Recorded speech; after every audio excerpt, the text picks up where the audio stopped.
So, Zoe, thanks again for your time and for joining the show. And yeah, let's dive right into the questions. So, very hot topic, community. Then there's online community. And people think that because they have LinkedIn, they have a huge community too, right? So, everyone has different definition of or understanding of what community is. I'd like to know specifically one, what is community to you, and what have you been learning about community and online communities and all, since that's what you do at Dooley, right? Yeah. Yeah. Also I couldn't help but think, have you ever seen Zoolander, the movie? Yeah. I couldn't help but think like community, so hot right now. Like Hansel, so hot right now. I just Um keep thinking of a little cell phone. like tiniest cell phone in the world. Yeah, no. So I think like when I think about definitions, sometimes my brain goes to what it isn't. And Mm, community isn't a following, community isn't an audience. right. Community is something really interconnected where people are supporting each other, growing together, engaging with one another. And I really believe that there has to be some sort of purpose, anthem, or just like underlying goal within a community, and not necessarily that it has to be revenue based or anything like that, but just like, what is the point of community? We're a bunch of people here together. What is the common denominator? What are we trying to accomplish? And so I like to kind of eliminate the things of like, because people might look at my LinkedIn and be like, whoa, Zoe's community is so huge. Hmm. It's not. Actually, there are plenty of people who have way bigger followings than I do, Right. but like my husband, for example, does not work in any sort of tech. He works in engineering, and he looks at my, like, I don't know, 10,000 followers, and he's like, that's massive. And I was like, it isn't. And also, it's not what I'm going for Hmm. necessarily. Like the people who have 2,000 followers, but those followers are actually like actively engaged and invested in that person, and that person is invested in the people they're connected to, like the ride or dies, where they Hmm. have, 20%, 30%, 50% engagement. Hmm. Like those are the people who I think have really figured out what is community on a platform like LinkedIn. And then you've got all these other communities that you can participate in, like the Slack groups and kind of the career development communities. And I really love this one called Thursday Night Sales, because even though it is a Slack group, it also is like this recurring happy hour where people actually get together in real time, like face to face, and have Nice. conversations. And I love that. I love communities that really foster relationships. So that was a really long answer, but yeah, community isn't audience. It's not following. It is, how connected are we? Are we getting better together? What is our common denominator here? So you're pretty much talking about their genuine relationships, and it's all about the relationships more than, you know, let's just talk about marketing, or let's just talk about copywriting.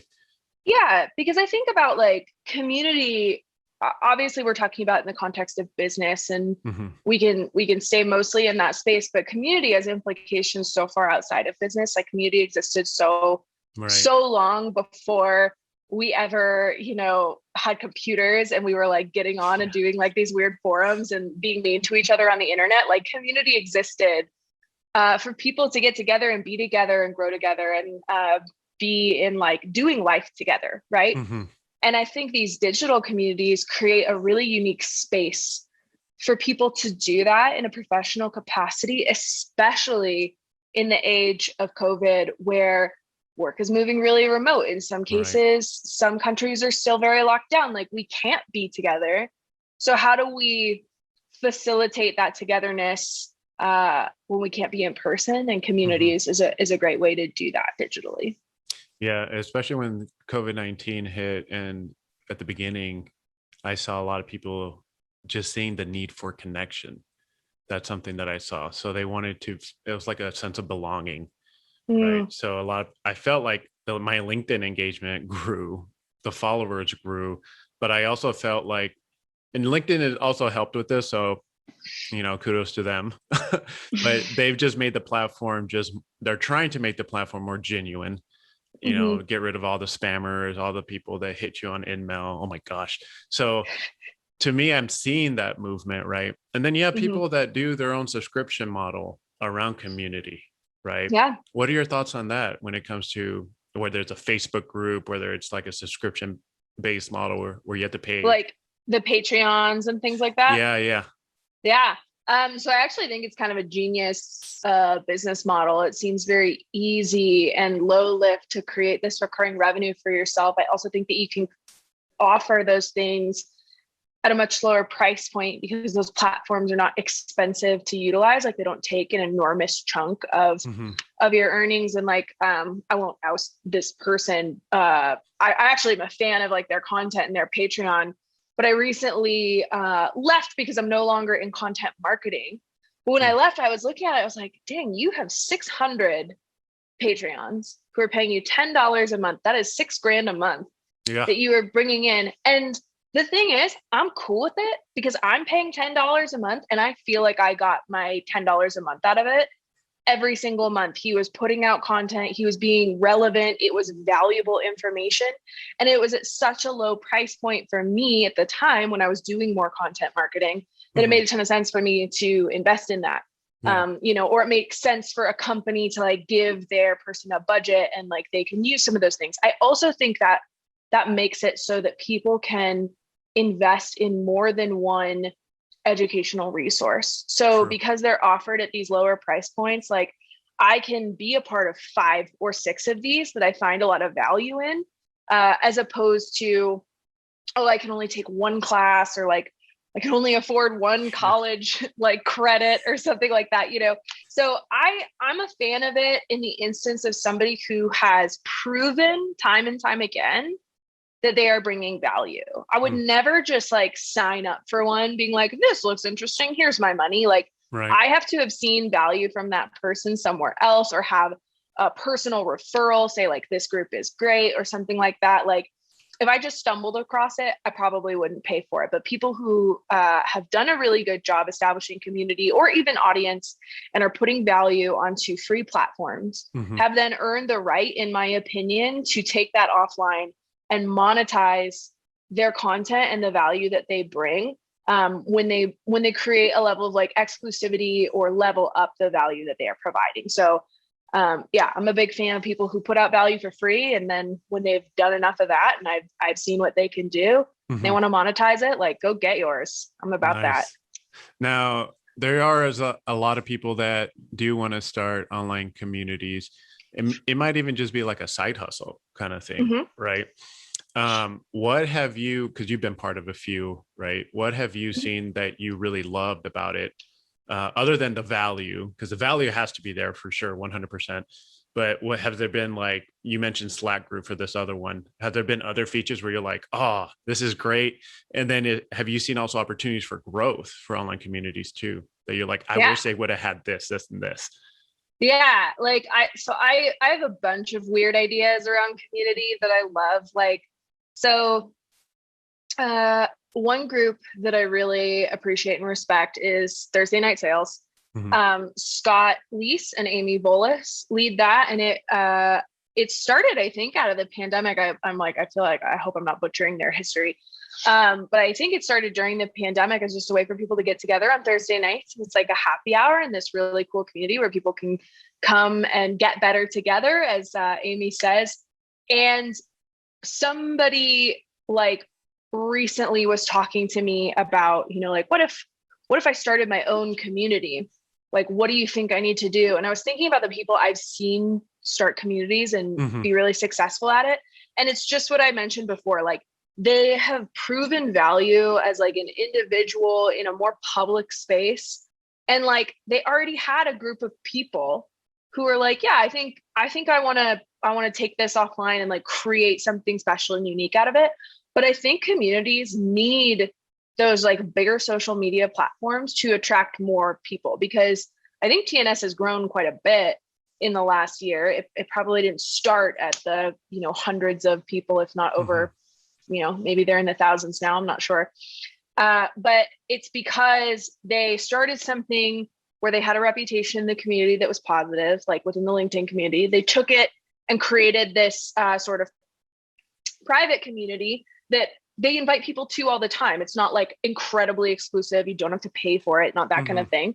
And then they use those public platforms to like point back to it and be like, hey, if you want to learn more about this, if you want to get better together, if you want to join us, like we're doing this over here on Thursday. So I think it's really important not to jump to another platform and then alienate the original platform in which you got some sort of following. Like use it to feed your communities and continue to open up the doors, because my belief is that like if you can pull up more chairs, people will come sit because they want in on what's happening. If they see like the cool kids table over there, it's like, oh, I kind of want to go, but like I'm not so sure. But the second somebody from that table waves and is like, hey Zoe, come sit with us, I'm there. So you need that sort of dynamic of like, are we pulling up more chairs? Are we inviting more people in to this like special thing that we've created? And are we also paying attention to the culture of the community to make sure that it stays the thing that we want it to be, so that when we invite people in, we're enhancing and diversifying, but still maintaining that like core culture.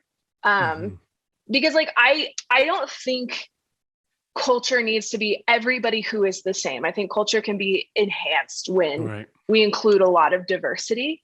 But I also think that there's a lot of like, as communities grow, you got to put a lot more effort into creating a fun, safe, like growth oriented culture. So the only thing in communities that I think would be really fun that I haven't seen yet, and maybe Julie's going to start incorporating this in some of their stuff. I don't know.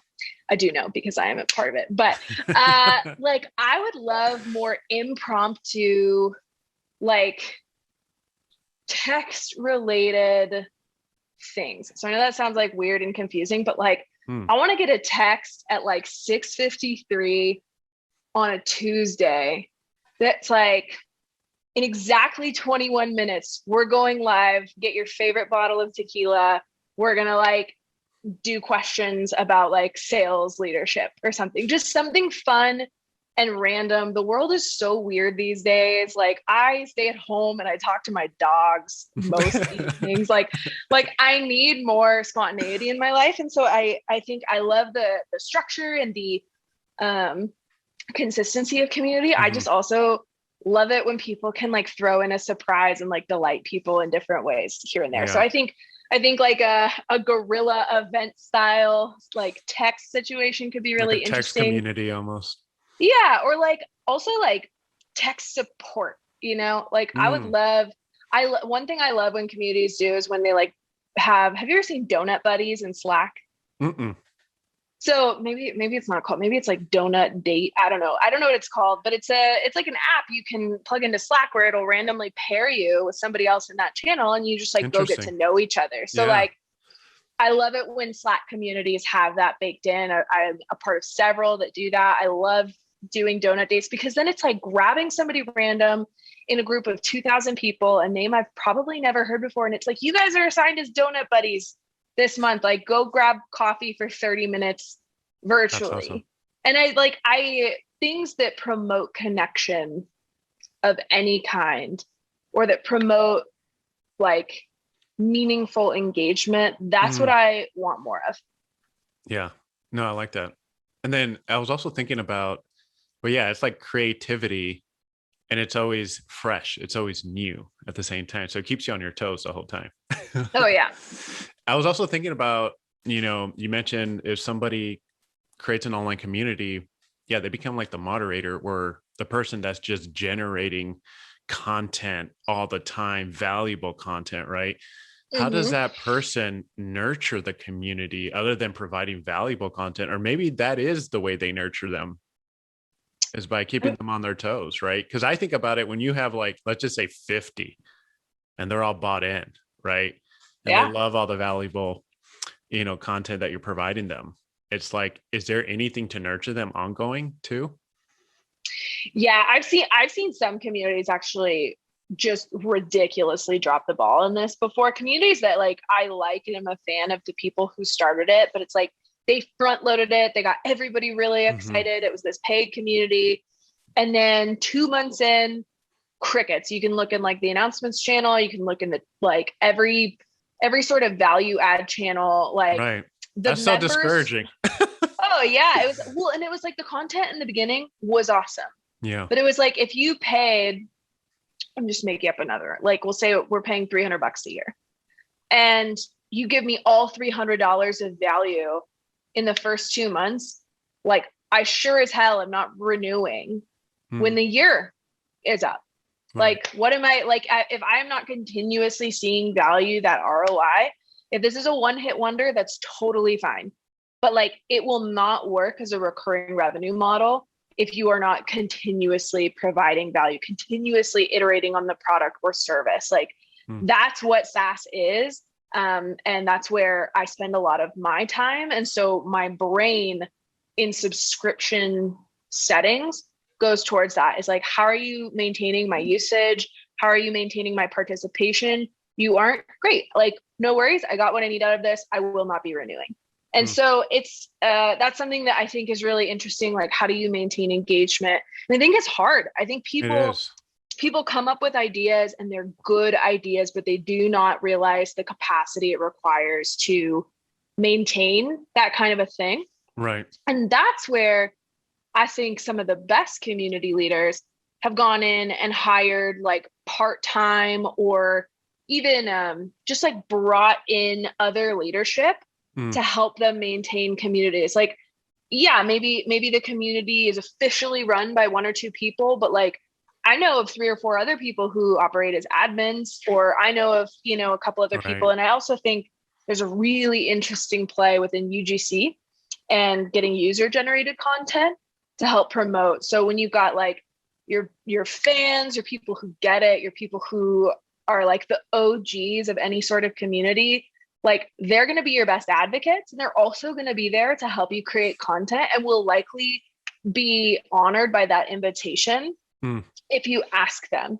And then you've got this collaborative motion, and then you have a lot of like chips to play as far as, who else can we invite to create content together? How can we create more value? How can we bring more diversity to this thing so that you are continuously seeing value and incentivized to not cancel that subscription?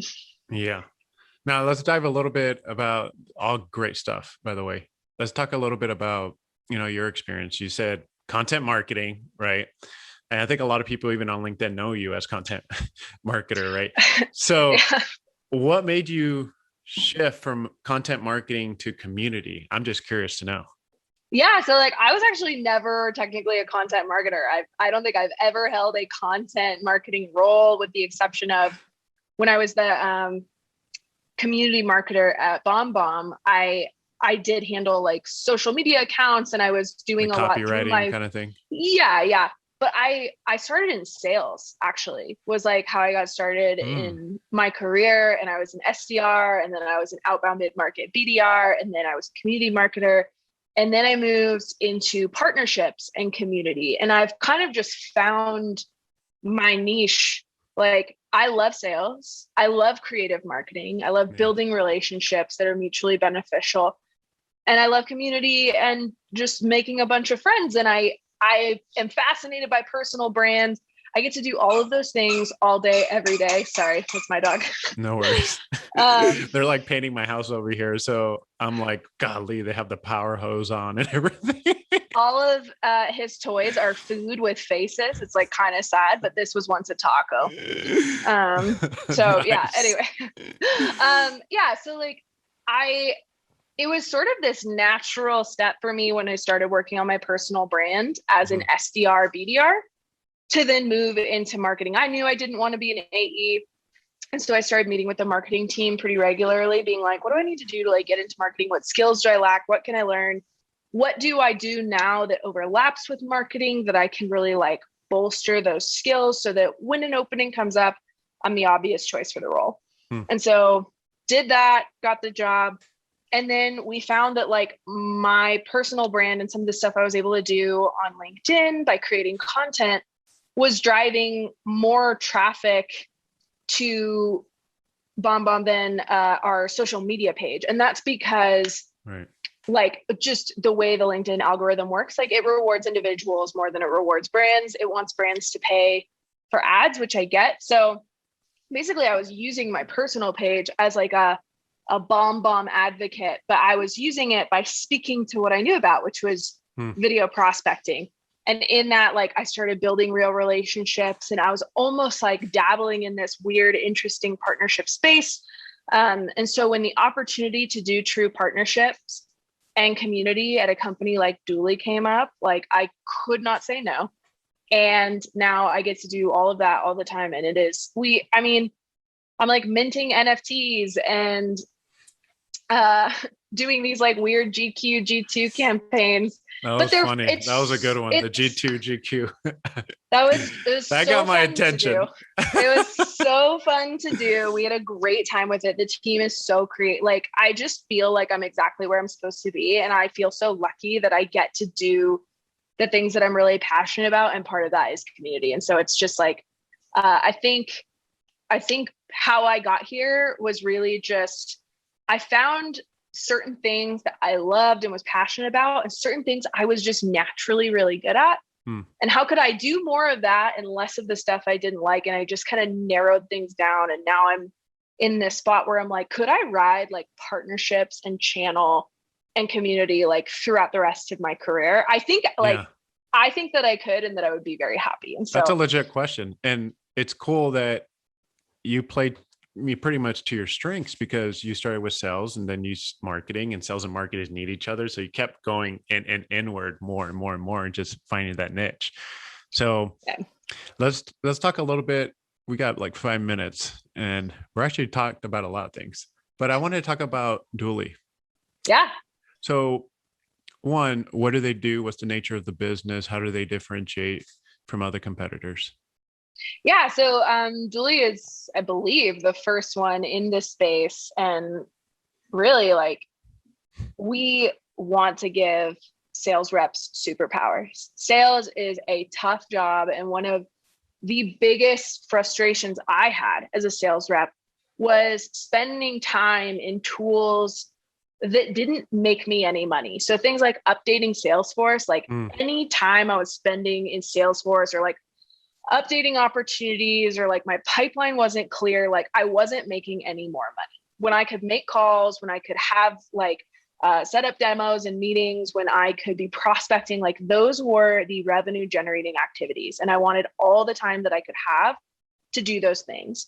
So what Dooley is doing is it is kind of integrating what you're doing on the calls that are making you money and your Salesforce admin work at the same time. So as I'm taking notes on the call, when I'm done with that call, I can click a button and it syncs all of my notes to Salesforce, updates my opportunity. Then I can go look and visualize my entire pipeline at once, and it's ready to go. So when I go to a pipeline review, I know what's closing this week. I know what's closing this month. I know it's projected to close next month. I know where every deal is in the pipeline.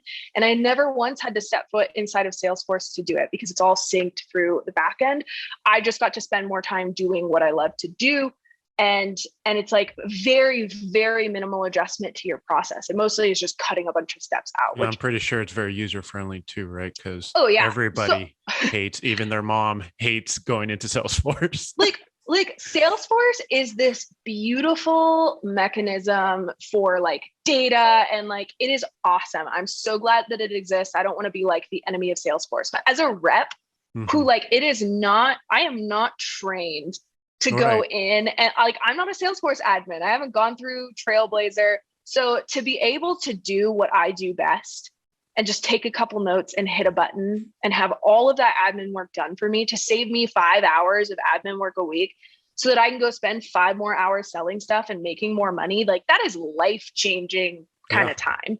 So that's what we're doing. And that's our mission. We want to get people in the product. You don't like, if you use Salesforce and you just want to save some time, you can go sign up today for free. We're not going to take any of your money. You can go up to 5 people, your organization can sign up. So that's what we're doing right now. What's the URL? Just dooley.com? Yeah. So Dooley, I think it's, just go to dooley.ai. Let me pull it up. Yeah. Because there are B2B marketers, there are companies that are pretty much your guys' ideal client specific niche that are listening into the show, and it might be something that they actually need right now. So this would be perfect. So go to start.dooley.ai. That's where you want to go. There you go. And last question is, do you have any advice or tips for B2B marketing professionals? Oof, I don't feel like I have the experience to give a bunch of advice or tips, but what I can say has helped me is just like find leaders you want to learn from. I'm a really ambitious person. I want to grow really fast. I want to do a lot of stuff. I want to be all the things. And I want to have 7 side hustles right now. But I think that optimizing for growth and development, I actually just had a conversation with Will Allred, the COO of Lavender, a few weeks ago. And he gave me this advice. He was like, optimize for growth and development in your 20s, and then optimize for like career moves and money moves in your 30s. And like, as you know, a 26-year-old professional, like I want to jump all the levels, but to just spend time in places where you can learn and absorb like a sponge. Like I feel so much more dangerous, and like I'm honing my skills so much better than the times where I was just trying to like jump levels and get the next promotion. So if there's any encouragement I could give to somebody, is just make yourself really, really dangerous at the things that you love, and you'll be really, really marketable, so you can optimize for money moves later on. I love that. That's great advice. Well, thanks again, Zoe, for your time. Thanks for joining the show, and you have a great rest of the day. All right. Thanks, you too.